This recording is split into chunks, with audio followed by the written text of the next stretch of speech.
শীতকাল সম্পর্কে দুটো কথা বলে দিয়ে আপনার উপকার হবে ইনশাল্লাহ, আমাদের উপকার হবে ইনশাল্লাহ। একটা হাদিসে আসছে যে শীতকালটা হচ্ছে মুমিনদের জন্য গনিমত। মুমিনদের জন্য কি গনিমত? মানে হচ্ছে একটা সম্পদ, যে সম্পদটা যুদ্ধ করে লব্ধ করতে হয়, কিন্তু এখানে কোনো যুদ্ধের প্রয়োজনই হচ্ছে না। গনিমত, উপহার, গিফট। কিরকম? শীতকালে রাতটা হয় লম্বা। রাত কি হয়? লম্বা হয় না? এতে করে সারা রাত আপনি অনেক ইবাদত করতে পারবেন। আর দিনটা হয় ছোট। দিনটা ছোট হয় না? এতে করে আপনি দিনের বেলা সওম বা রোজা রাখতে পারবেন। শীতকাল আসলেই সাহাবীরা বলতেন আহলান সাহলান। শীতকালকে বলতেন আহলান সাহলান। শীতকাল তুমি এসেছো, আলহামদুলিল্লাহ। এখন রাত্রেবেলা হে কোরআনওয়ালারা তোমরা উঠে যাও এবং কোরআন তেলাওয়াত করতে থাকো, এবং দিনের বেলা তোমরা সওম পালন করতে থাকো, আলহামদুলিল্লাহ। তো শীতের রাতটা কাজে লাগাতে পারি না আমরা?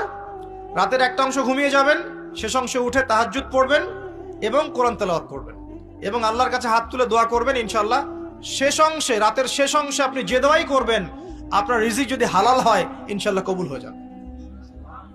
শীতকালকে কাজে লাগান। আবার দিনটা হয় ছোট, তাই দিনের বেলা আপনি সওম বা রোজা রাখতে পারবেন। আল্লাহ পাক তৌফিক দান করুন। শীতকাল সম্পর্কে একটা এরকম বর্ণনা আছে, যখন কঠিন শীত আসবে তখন ওই শীতটা থেকে একটা আশ্রয় প্রার্থনা করতে হয় আল্লাহর কাছে, আল্লাহ এই কঠিন শীত থেকে আমাকে বাঁচাও। কারণ কি জানেন? কারণ হচ্ছে জাহান্নাম বছরে 2টা নিঃশ্বাস ছাড়ে। কয়টা নিঃশ্বাস?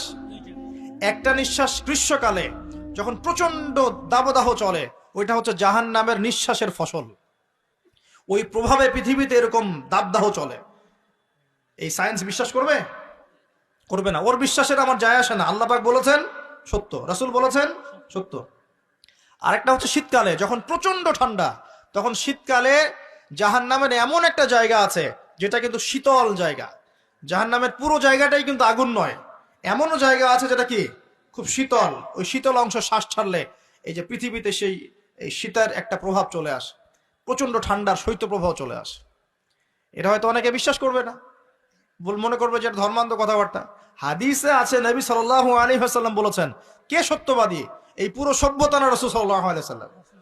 এই বিশ্বের সমস্ত মানুষ সত্যবাদী বেশি না আল্লাহর রাসূল বেশি সত্যবাদী? বাস, আর কোনো দরকার আছে কথার? শীতকালটা কাজে লাগাই। এই শীতকালে আমি একটা আমল বলে দিই প্রিয় ভাইরা।